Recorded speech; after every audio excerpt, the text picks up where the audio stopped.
नमस्कार, आप live streams देख रहे हैं। मैं हूं आपके साथ रोहित वर्मा। राजधानी पटना से सटे दानापुर कोर्ट के भीतर छोटे सरकार नामक एक अपराधी की पुलिस अभिरक्षा में हत्या हो जाती है, जिसके बाद लॉ एंड ऑर्डर पर कई सवाल खड़े होते हैं। अब इस मामले में पटना पुलिस ने इस मामले के राज खोले। देखिए, पहले ही दो अपराधी जिन्होंने शूट किए थे, यानी दो दो शूटर, जो मुजफ्फरपुर का रहने वाला था, वो उसी दिन पटना पुलिस के हत्थे चढ़ गया था। एक जवान ने उसको गिरफ्तार किया था और अब इस मामले में नीतीश कुमार की गिरफ्तारी हुई है, जिसने हथियार दिया। देखिए, मरीन ड्राइव गंगा पाथवे पर हथियार की तस्करी होती है, हथियार दिया जाता है, टाटा सफारी गाड़ी आती है और तीसरी आंख जो मरीन ड्राइव पर लगे हैं उसके जरिए गुत्थी सुलझी है और इस नीतीश कुमार को गिरफ्तार किया गया है। यानी हथियार तस्कर को गिरफ्तार किया गया है, जिस हथियार से इस छोटे सरकार की हत्या, जिसने हथियार दिया। अब उस मामले में पटना पुलिस ने एक शातिर को धर दबोचा है। पटना के वेस्ट एसपी राजेश कुमार इस मामले का खुलासा कर रहे हैं। क्या कुछ कह रहे हैं, जरा सुनिए। 15/12/23 को कोर्ट परिसर में अभिषेक सिंह और छोटी सरकार की हत्या दो व्यक्तियों द्वारा कर दी गई थी, जिसमें से एक का नाम तहसीन जमाल था, दूसरे के नाम जो है सिमरजीत था। उनसे जब पूछताछ की गई तो उनके द्वारा बताया गया कि उनको जो हथियार है वो हथियार एक सफारी गाड़ी में जाकर मिली थी। यानी वो जब यहाँ पे वैन से आए थे, वैगनार वैन से आए थे, तो पिछली बार हम लोगों ने वैगनार वैन वैन को भी आइडेंटिफाई किया था। फिर उसके जो चालक थे उनसे भी पूछताछ की गई थी।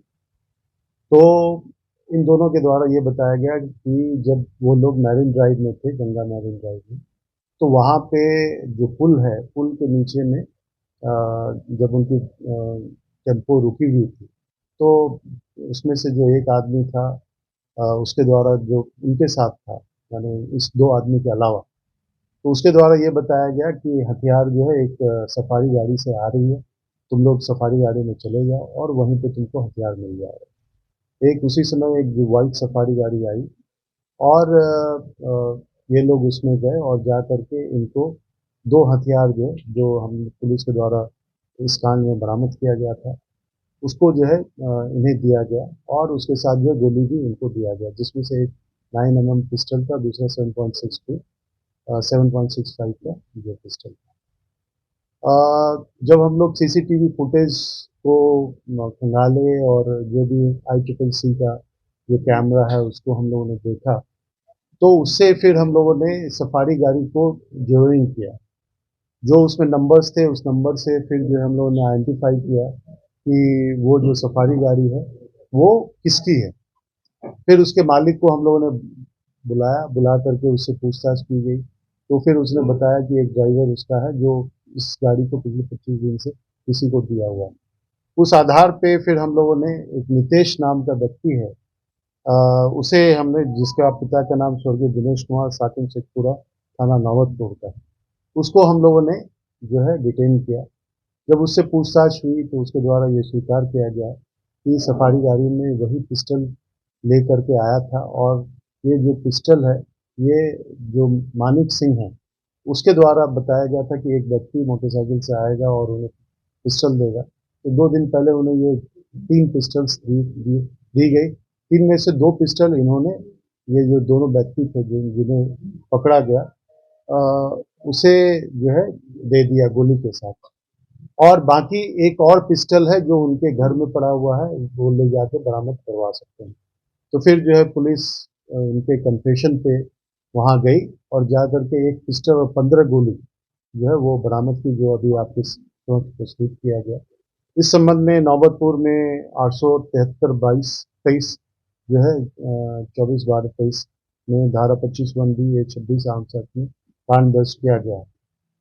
इसमें और भी जो व्यक्ति थे जो उस गाड़ी में, सफारी गाड़ी में मौजूद थे, उसके संबंध में भी हम लोग को पता चला है। इस संबंध में हमारे द्वारा रेफर छापामारी की जा रही है। इसमें जो भी कनेक्टिंग डॉट्स हैं हम लोग के द्वारा उसको मिला करके जो इसके जो कॉन्स्पिरेसी जो की गई है, खास करके मनोज सिंह और मानिक सिंह के द्वारा, उसमें ये बहुत सारे कॉरोबोरेटिंग एविडेंस हम लोग को मिल रहे हैं और अग्र पर हम लोग के द्वारा कार्रवाई की जा रही है। आखिर इस घटना का कारण क्या क्या एक है? पिस्टल रखने का क्या मतलब था कि जो शूटर यहाँ से घटना को अंजाम देने के बाद अगर जाते क्या इसको भी रास्ते से हटाने का सबूत निकालने का? नहीं, देखिए जो उस समय इनको 3 हथियार दिए गए। 3 हथियार में से उन 2 लड़के थे, क्योंकि 2 ही लोग गए थे वहाँ पर जाकर के उनके द्वारा घटना को अंजाम दिया गया। दोनों लड़के थे वो यहाँ के नहीं थे, जैसा आपको पता है वो मुजफ्फरपुर के रहने वाले थे। तो लोकल कोई भी वो क्रिमिनल को इन्वॉल्व नहीं करना चाहते थे। जो प्लानिंग थी उस प्लानिंग में यही था कि जो भी आएंगे वो बाहर के क्रिमिनल होंगे और उनके द्वारा जो घटना की जाएगी, तो अगर मान लीजिए उनका सीसीटीवी फुटेज भी आता है तो उनको आइडेंटिफाई करना मुश्किल होगा। तो बेसिकली प्लानिंग ये थी। उसमें से 2 पिस्टल का यूज हुआ जैसा आपको पता है। तीसरा इनके पास ही मौजूद था जो इनके द्वारा कन्फेशन में बताया गया और जिसके बाद ये रिकवरी की। सर वो बाइक क्या है और बाइक जो लगाया गया था कोर्ट परिसर में उसका क्या पूरा कहानी? देखिए वो बाइक चोरी की थी जो पत्रकार नगर थाने में चोरी हुई थी 5 तारीख को, यानी ये घटना 15 को हो रही है और वो बाइक जो पत्रकार नगर थाने में 5 या 7 तारीख को चोरी हुई थी। 5 ही ना, 5 ही तारीख को चोरी हुई थी। और उसी चोरी बेसिकली ये पूरा जो आप देख रहे हैं एक प्रोफेशनल गैंग के द्वारा किए जाने की बात आपको भी ये प्रतीत हो रहा है होगा, क्योंकि सारी चीज़ें जो बाइक है जो यूज़ हुई वो चोरी की थी। जो वैन यूज़ हुई तो उसे कैब के थ्रू बुलाया गया था। और तीसरी जो मान लीजिए सफारी गाड़ी भी थी तो उसमें परमानेंट नंबर्स नहीं थे, जो भी थे वो टेम्प्रोरी नंबर थे और उसमें परमानेंट नंबर नहीं लिए गए थे, जिसके कारण हम लोग को उस गाड़ी को पता करने में मुश्किल हुआ। सफारी में नितेश के अलावा टेस्ट चालक नहीं तो चालक कोई और था, उसका भी हम नाम नहीं बताएंगे क्योंकि अभी कांड अनुसंधान। कितने लोग गाड़ी में 4 लोग? क्या मनोज मानी को उसमें थे? नहीं, मनोज वानी कुछ नहीं। नितेश की भूमिका यही है कि उसने पिस्टल जी, यही भूमिका है। पिस्टल दिया और गोली दिया। उसकी गिरफ्तारी के लिए सर क्या पुलिस कर रही है? देखिए उसकी गिरफ्तारी के लिए डिफरेंट जगह जो भी। उज्जवल कौन है सर? उज्जवल का नाम आ रहा है किसी उज्जवल? देखिए इसमें उज्जवल पहले भी मनोज मानिक का खास रहा है, छोटा उज्जवल नाम है। तो आपने सुना पटना के वेस्ट एसपी को, जिन्होंने बताया कि ये नीतीश कुमार ही है जिन्होंने मरीन ड्राइव पर हथियार दिया था उन दोनों शूटरों को जो मुजफ्फरपुर से आए थे, और उन दोनों शूटरों के साथ सफारी की बात सामने आई। उस सफारी को पटना पुलिस ने ICCC यानी जो कमांड सेंटर बना है उसके जरिए पटना पुलिस ट्रैक करती है, उसके मालिक तक पहुंचती है। मालिक कहता है कि ड्राइवर ने पूरा कांड किया है, ड्राइवर गाड़ी चलाता है और उसने ही जो किया है वो किया। मगर पटना पुलिस जब ड्राइवर को उठाती है तो वो पूरा राज खोल देता है। नीतीश कुमार की नाम आती है और जिसके बाद पटना पुलिस ने नीतीश कुमार को गिरफ्तार कर लिया है। बहरहाल अब जेल भेजने की तैयारी पटना पुलिस कर रही है। इस खबर में बस इतना ही। अगर आपने अब तक लाइव सिटीज को सब्सक्राइब नहीं किया है, जल्द से जल्द लाइव सिटीज को सब्सक्राइब कर लें। धन्यवाद।